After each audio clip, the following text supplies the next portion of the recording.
The following program is intended for mature audiences.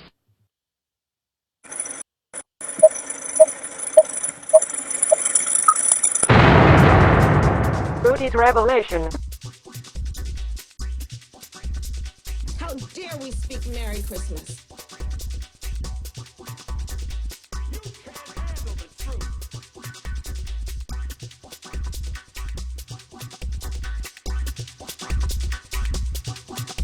Hey everyone, welcome to today's episode. It is Monday, but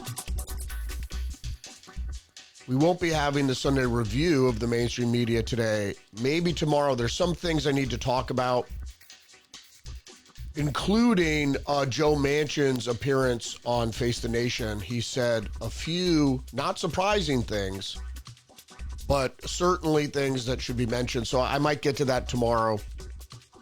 Today I'm going to give a brief overview of today's headlines. So let's get into that. You have to excuse me today for being late getting up the live stream. I had a plumbing emergency, which is very difficult. I had a bunch of different emergencies, expensive emergencies I had to tend to over the past few days, so it's just another one. So stay with me now. Let's get into the headlines.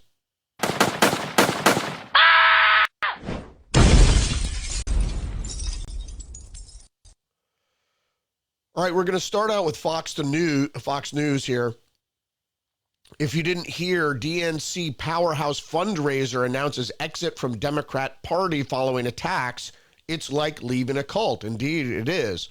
So if you didn't know, this person, Lindy Lee, said she was ostracized from the party and labeled as a whore after criticizing Kamala Harris. Well, you might, if you watch Fox News, you might have seen Lindy Lee. She's been appearing on Fox. Is this sour grapes because they lost after spending $2.5 billion? Maybe. Does she feel slighted because she raised hundreds of millions of dollars for the party and they still lost?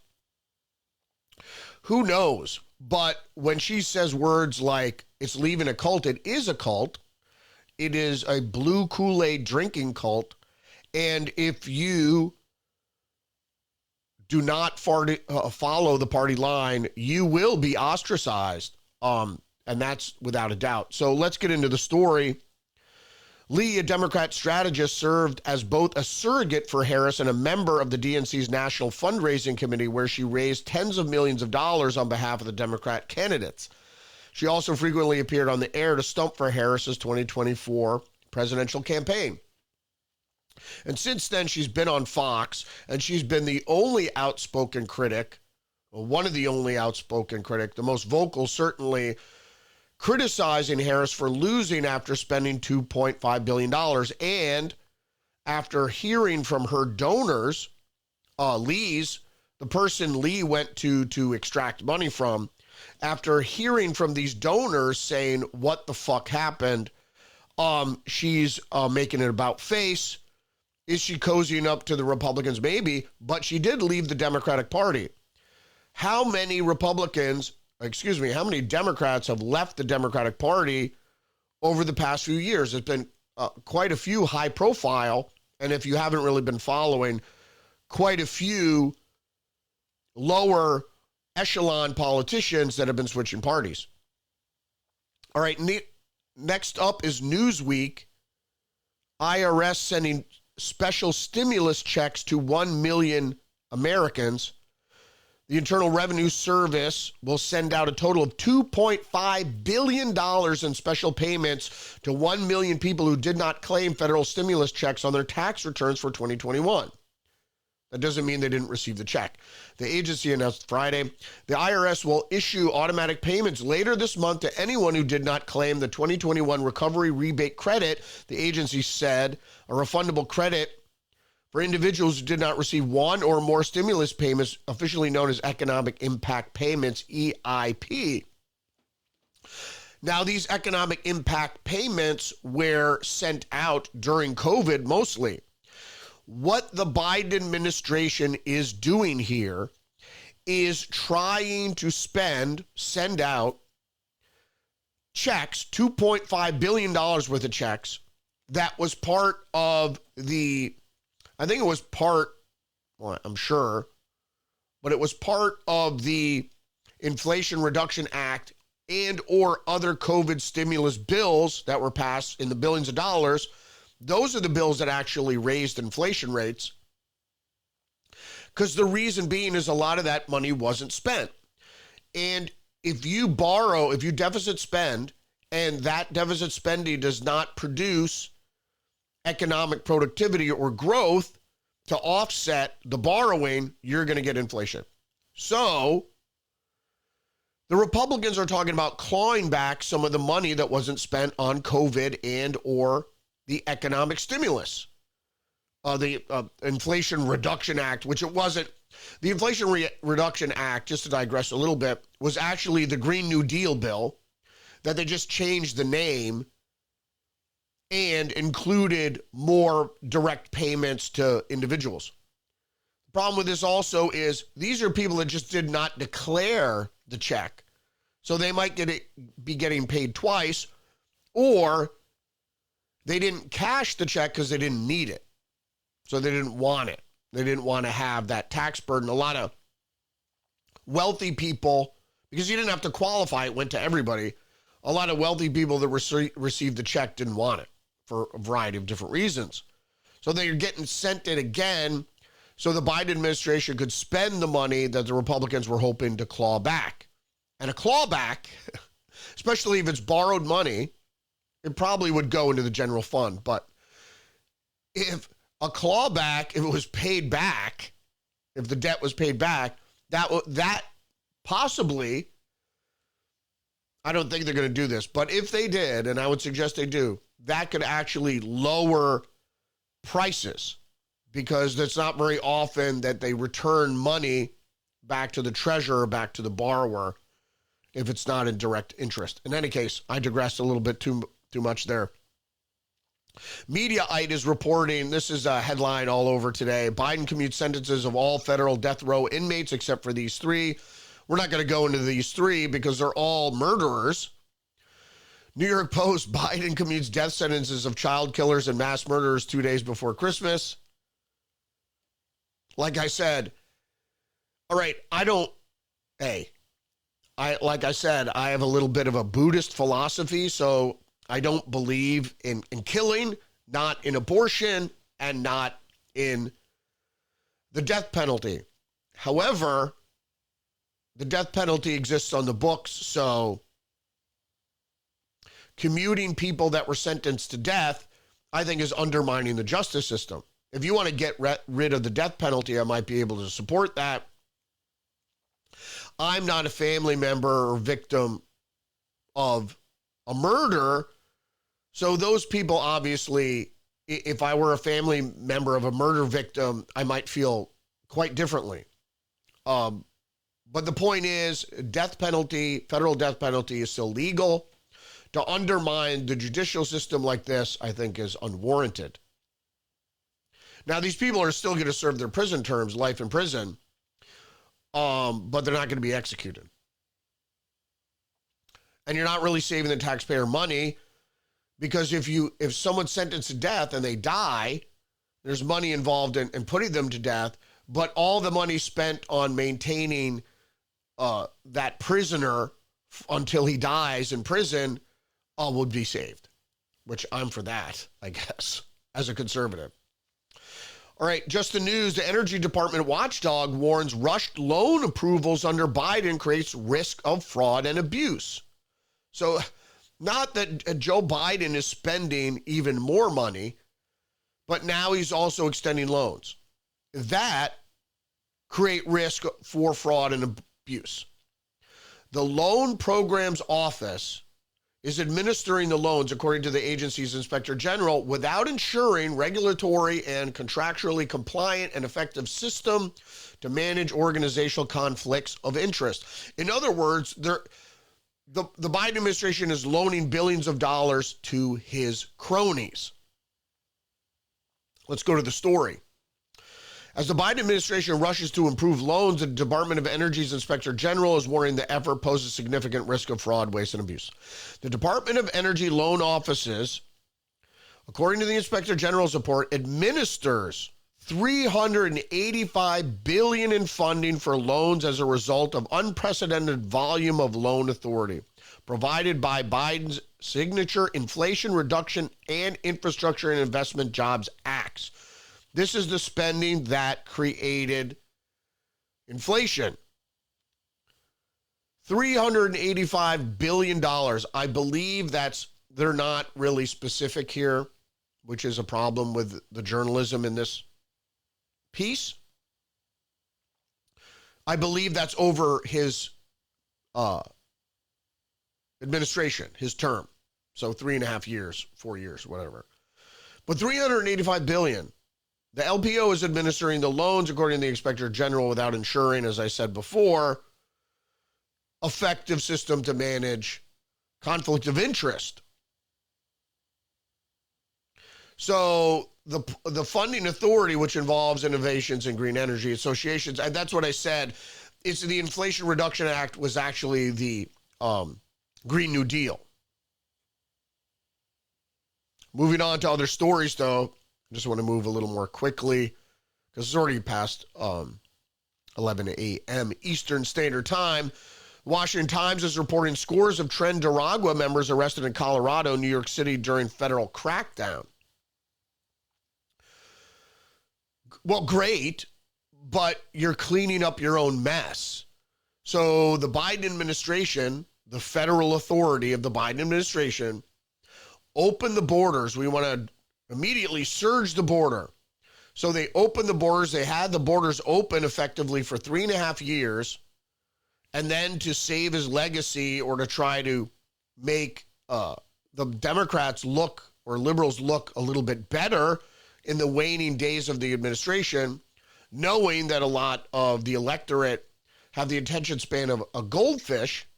And even you had Maggie Brennan on Face the Nation this weekend saying, isn't the problem effectively fixed?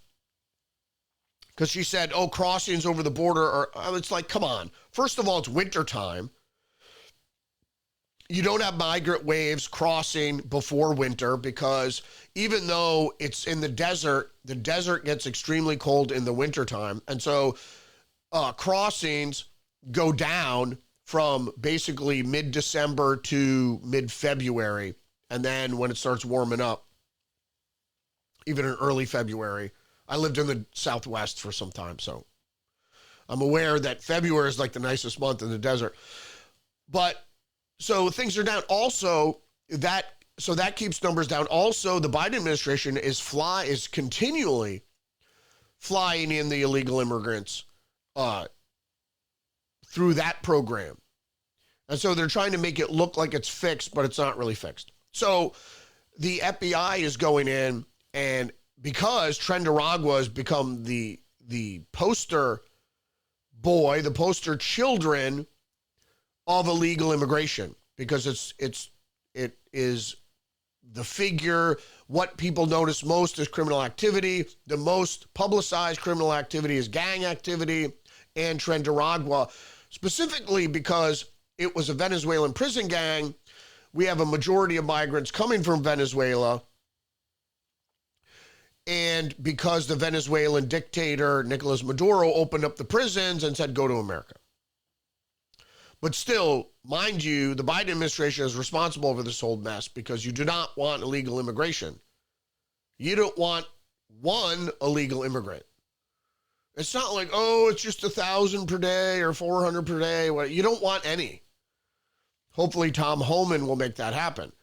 And also, many of you have heard that the Biden administration is hurriedly moving to auction off the rest of the parts for Trump's border wall that Trump purchased, and they weren't able to sell it all, so they're rushing to basically give it away so Trump doesn't have it.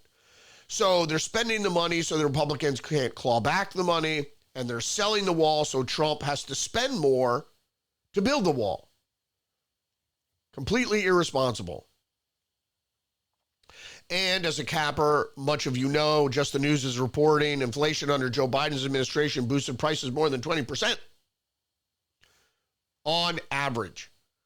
I say some prices on some things went as high as 37%. If you look at the average, it's the upper prices overall went up 26 to 28%. But Just the News is being conservative, I think, here and saying if you average it out, it's 20%. I think it's higher. If you, particularly if you're looking at food costs, but some people, well, when they average in all costs, some prices didn't go as high, certainly. More news from Just the News. Syria might be an early quagmire for Trump as he maintains a non-intervention policy. Overthrowing the Assad regime, Syrian rebel group appear to be on a collision course with the U.S.-backed Kurds, potentially opening a new phase of Syrian civil war, pressuring Washington to step in, blah, blah, blah. Yeah, we know what happens here. This is, the great thing about Just the News is I think they penned it correctly by saying, creating a quagmire for the Trump administration, where the State Department, the CIA, and the liberal schemers, the stay-behind networks and the bureaucracy have figured out and have teamed up with Turkey, because they no longer have Saudi Arabia, to fund Islamic rebels in Syria to cause problems all over the Middle East, but also to create a staging ground for terror attacks in the West to make Trump look bad. I think we're already seeing them in Europe. Several were thwarted in the UK, and then you had that one doctor who apparently mowed down a bunch of people at a Christmas market. But the problem is with that, if you looked at the reporting, they said, no, he's right-wing. He was against coddling, he's anti-Islam or something like that, which is just not the truth. He is an Egyptian Muslim doctor. And and why would he strike a Christian market? So it's obviously a hate crime. It's terrorism. And it's a Muslim striking out at Christians. So I don't care if you say he professed he liked Alex Jones. You know, those two things don't reconcile.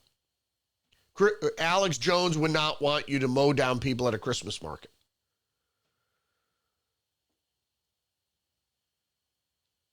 Western powers cheered Assad's ouster, but President-elect Donald Trump warned that the conflict was not over and insisted the U.S. should stay out of affairs in Syria. We shouldn't have troops in Syria, but now it's even warranted. However, we should be more isolationist. Not completely, but enough. It's because we don't need to be spending money on foreign escapades. We need to be helping out the American people. Telegraph. Labor opened doors to banning Musk donation with new law. Tech billionaire planned to bankroll Nigel Farage's party, Reform UK, with $100 million, could be thwarted by a government crackdown on foreign donors. Right. So they didn't really have a law, but now Labor sees, not just Labor, but the old Conservative Party. And basically what you're going to have in the UK is what happens in the United States, is you're going to have a usurping of the conservatives there. The conservative, they don't have a Republican Party. Their Conservative Party is called just that, is going to be usurped by the Reform Party, which is basically libertarians. In a sense, Nigel Farage wants a coup, so to speak, of conservatives like we had here in the U.S. More liberty-based Republicans and true conservatives, not neoconservatives that say, I'm a conservative, but I'm going to sign on to, a $800 billion omnibus spending bill. So another top story today this is reported from the New York Post. Panama President Jose Raul Molino rejects Trump's threat to taking back control of the Panama Canal. It's not negotiable. So, just a brief history on the Panama Canal. So, the Isthmus of Panama was part of Colombia. And because the United States wanted to build a canal there and was not received likely to that proposal by the Colombian government, the United States backed a revolution of Panamanians, just selecting a group of indigenous folks there, not just indigenous, but Hispanic folks that didn't like the Colombian government, and funded a revolution there to create the state of Panama. Then they built the canal there. I'm not going to go into the whole French dig that preceded the American dig, but because that doesn't apply to what we're talking about here. So not only did the U.S. build with our own sweat and dollars, did the U.S. build the Panama Canal, which the Panamanian government actually takes fees from the canal, because you have to pay to go through the canal, that the canal that the U.S. built, but the U.S. basically created the state of Panama. So diplomatically, is it a wise thing for Trump to use this sort of rhetoric? Well, as a negotiating tactic, yes, for the simple reason is his thing is the Panamanian government is charging the U.S. too much to use the canal, considering we fucking built it. Now, this was a thing that was done, I believe it was Bill Clinton that gave the Panama Canal back to the Panamanian, but I think it was first proposed by Jimmy Carter. All right, more news from Just the News. After Iranian arrest tied to U.S. military murders, town advances sanctuary policies.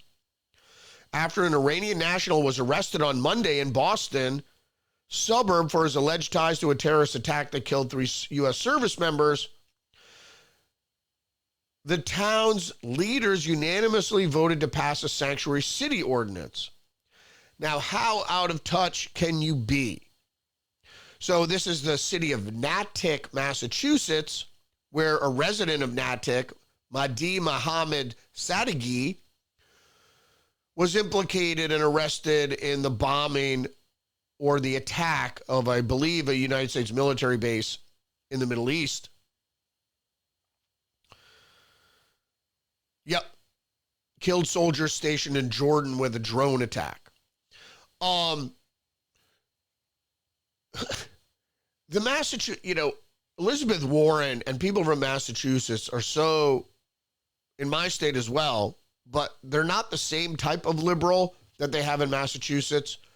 They're not like, we're liberal no matter what the fact says. So, and I should say progressive here because liberal applies to spending.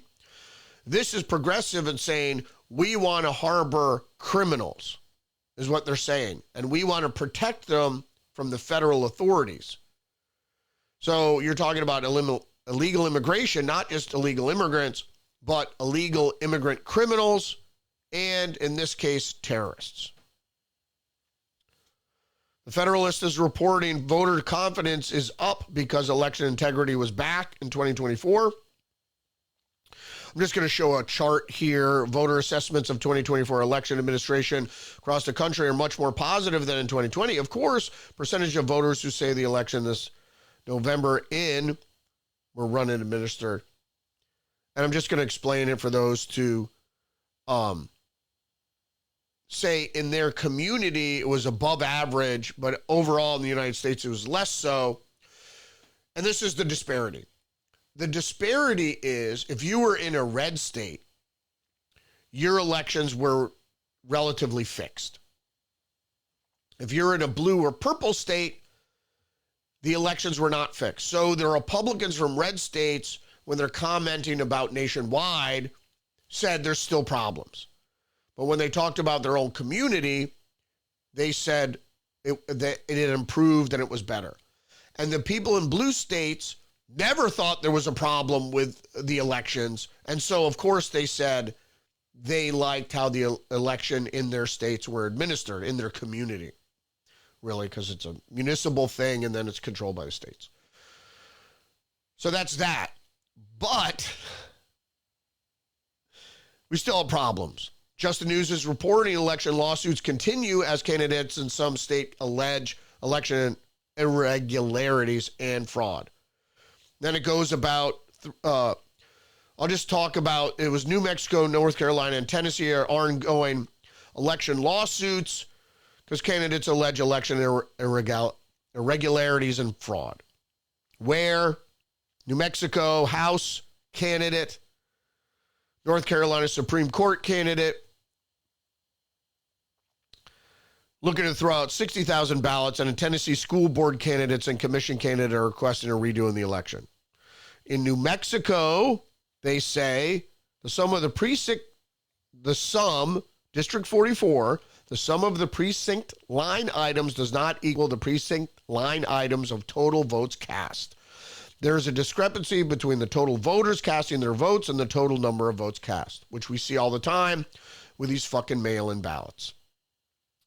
And in North Carolina, the Republican candidate in North Carolina Supreme Court race requested that the High Court toss out 60,000 ballots. Why? In the 2024 general election, the board's errors changed the outcome of the election for the open seat of this court. When those errors were raised, again in valid election protests, the board then claimed it was too late to fix its law breaking, which we saw in California and other states too. No, it's too complicated. It's too late now. Can't do that. And that's the reason they count the votes so late or have their tabulation so late, is because then they just say, oh, it's too late to go back and recount or the throw out counts or whatever. It's too late to fix it. So, you just have to live with it. And then I'm not going to go into the Tennessee one. PJ Media is reporting that it's sick. Saturday Night Live audience cheers for healthcare CEO killer. So I'll just get into the story here. This audience at NBC Saturday Night Live crossed a deeply disturbing line when they erupted in cheers at the mere mention of Luigi Mangione, the man charged with brutally murdering the United Healthcare CEO Brian Thompson, a father of two, and a husband, in New York City earlier this month. PJ Media says the display was nothing short of grotesque. I happen to agree. During the Weekend Update segment, anchor Colin Jost began discussing Mangione's extradition to New York. New York, after his capture in Pennsylvania, Luigi Mangione dropped. He began before he was interrupted by cheers.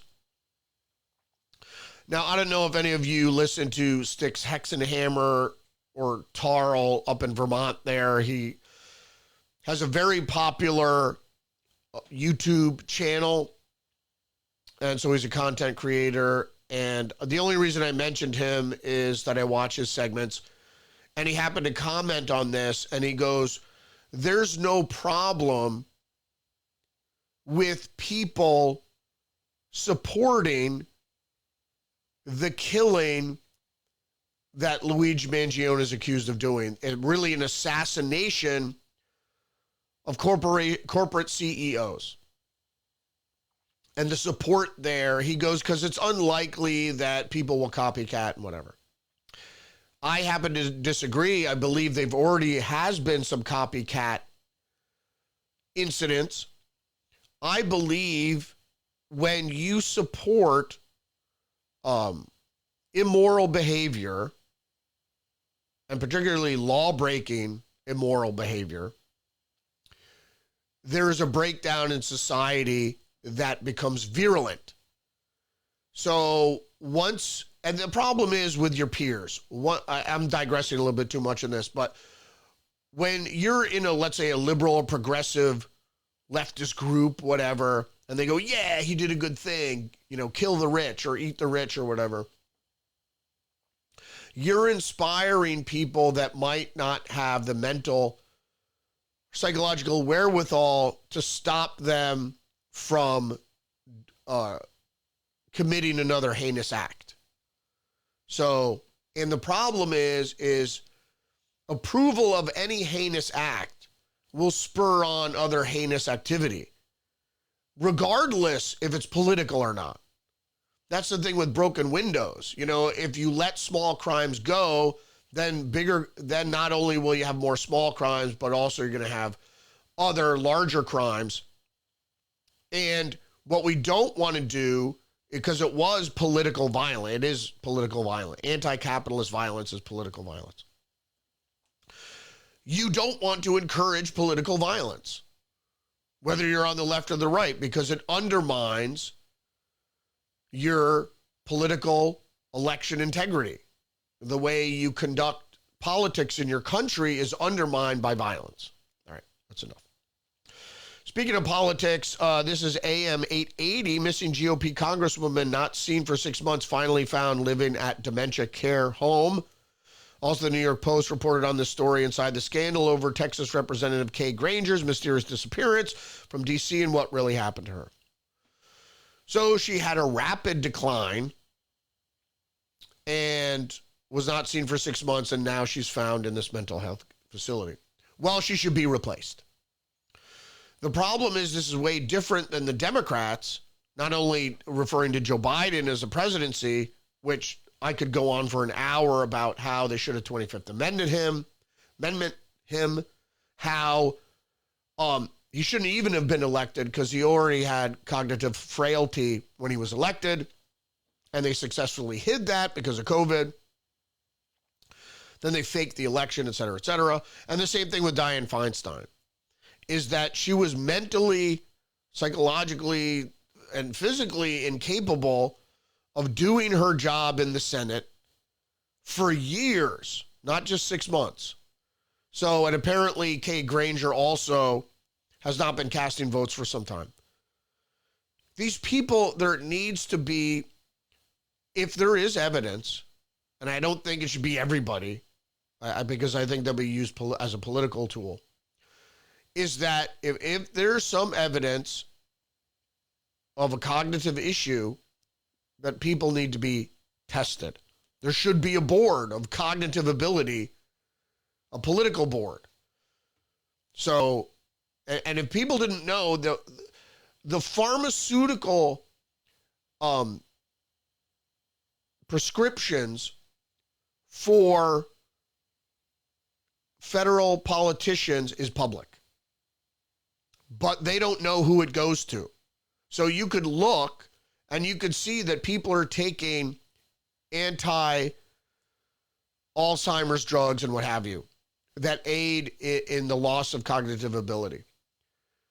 So as soon as you see that, you got to go, we need to know who this is, who these people, whether it's the inspector general or whatever, we need to know what people that are serving need anti-dementia drugs. Anyway. But the thing is, it's like, it's not, you know, the Democrats are using this as, oh, it's a Republican. I mean, it happens on both sides of the aisle.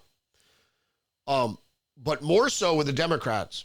And obviously we have the figurehead of Joe Biden being the most knowingly mentally impaired at the highest office recently. He's still president, by the way. You know, the Democrats would have been smart to 25th Amendment him. Then Kamala Harris would have been the first woman president. And then it didn't matter whether she won or not. But they thought maybe that if she was, quote unquote, going to be the first woman president, that would help her chances at the polls. It didn't. They made a lot of miscalculations in their race. I don't think Kamala Harris was a good candidate by any means. But just the way they ran the campaign was stupid. They're stupid. Washington Examiner, German authorities received tip-offs last year about the suspect in a Christmas market attack. I went into this earlier. It's a German doctor. They're trying to make it like it was right-wing. It was a religiously motivated attack on a Christmas market by a Muslim doctor. I don't care what he said, what he posted, what he thinks. Doesn't matter. He was a Muslim. he attacked a Christmas market. It's like the people out there that don't believe Notre Dame was burned down by Muslim terrorists. You know, that was the last of, it's like a dozen church fires in Europe. And then all of a sudden they started heightening scrutiny of these church fires, and then they kind of stopped. More news just from BBC. A dam ignited rare Tibetan protest. They ended in beatings and arrests. I didn't want to go into this. I just wanted to remind people that what happened to the liberals with their free Tibet bumper stickers. You don't hear about them anymore. They march around with communist flags now. So what the Chinese do is they beat people they don't like. And so they rule Tibet with an iron fist, I should say, and they do beat and arrest people continuously. The poor Tibetan monks, you know, they protest peacefully and they still get beaten. I could go on how egregious and how terrible the Chinese Communist Party is, but I'm not going to waste time here.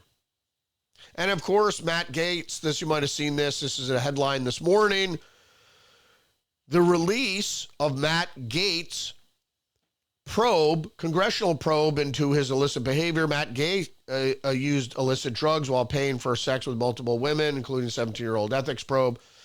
I'll just get into victim A said that she did not inform Representative Gaetz that she was under 18 years old at the time, nor did he ask her, stressing that the girl not telling him her age does not matter under Florida law. The reason I want to get into this point is that I stress continually is that what Matt Gaetz said, and they don't quote him here, what Matt Gaetz did say is that he was investigated criminally and there was no wrongdoing. And the fact that there are plenty of Republicans and Democrats who don't like Matt Gaetz, that's why they released this report. And they shouldn't have released the report because he's not in Congress anymore. Well, what's the point? To sully someone's name on something that's not even criminal activity? You know, he gave women he had sex with hundreds of dollars. Yeah, okay. So the thing with the underage girl, and this is why he didn't get trafficked for giving her a plane ticket to meet him in another state,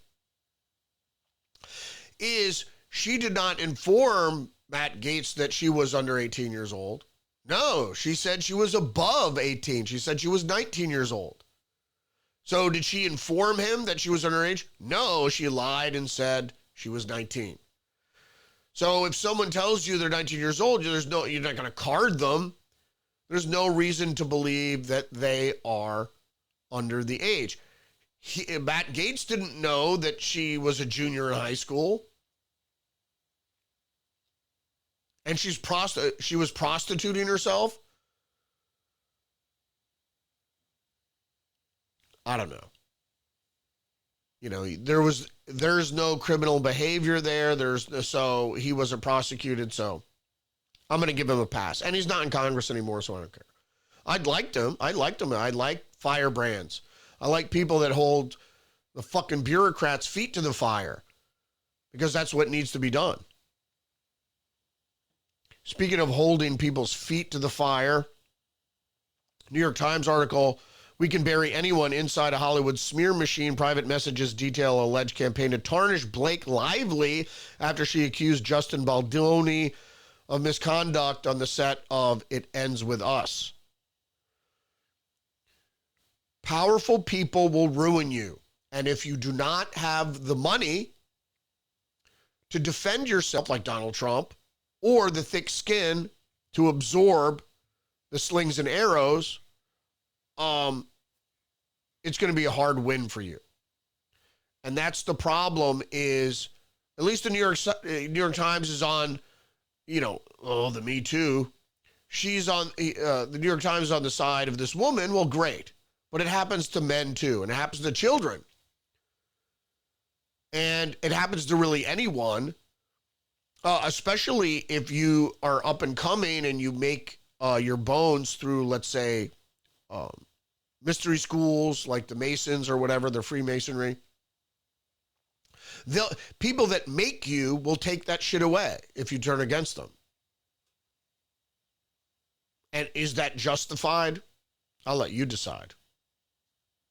All right, I want to get into some tech news before I close out here. Washington Examiner, nuclear is being deployed to support AI.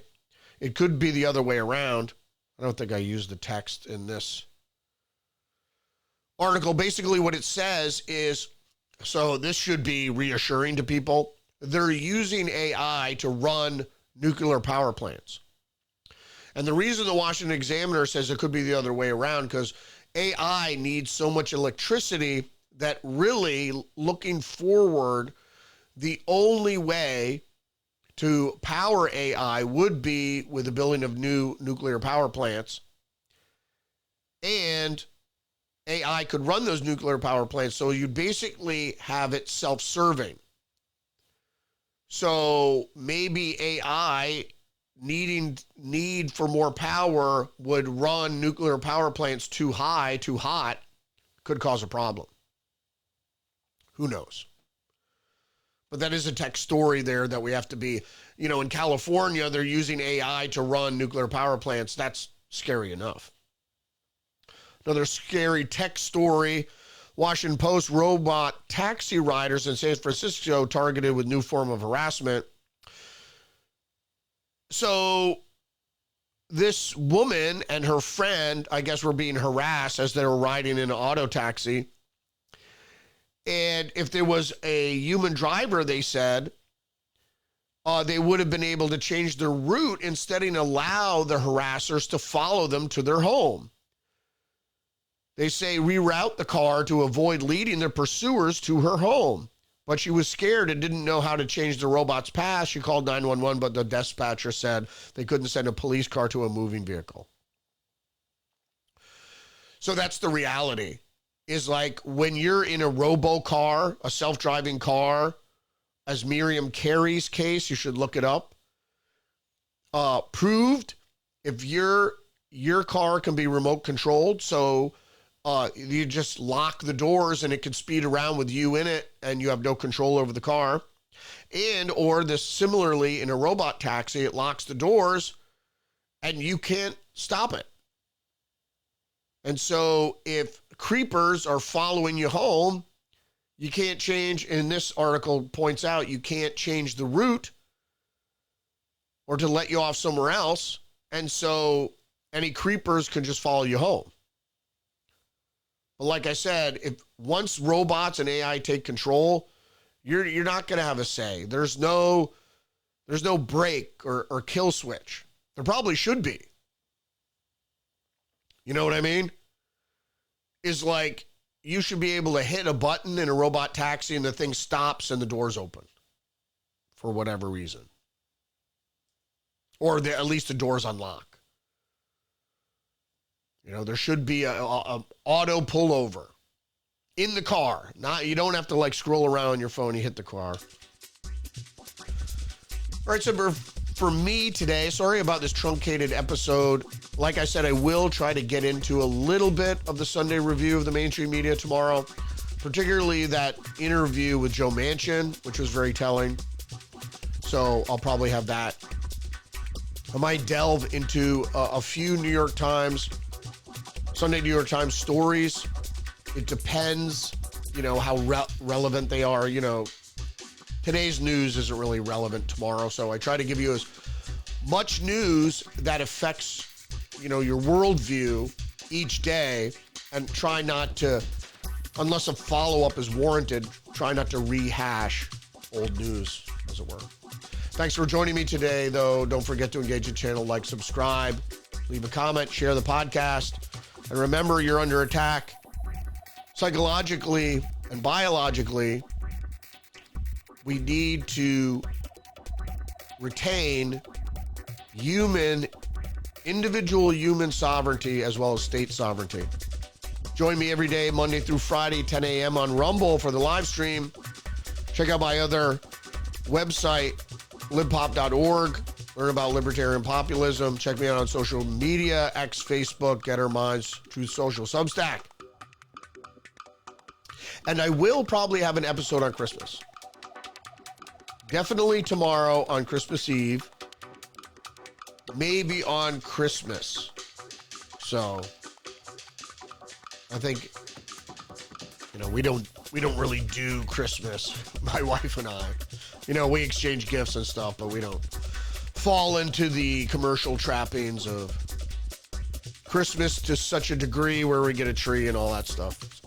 So we do cook a nice dinner and light some candles and exchange gifts, sit by the fire, play some Christmas music, that sort of stuff, but try not to get consumed by the commercialism. All right, thanks again for joining me. Stay hip to the trick.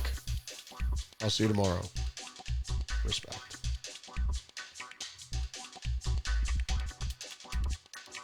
I'm Donald Trump, and I approve this message.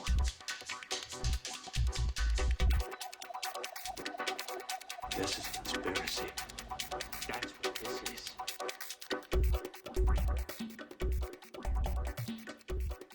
The New World Order.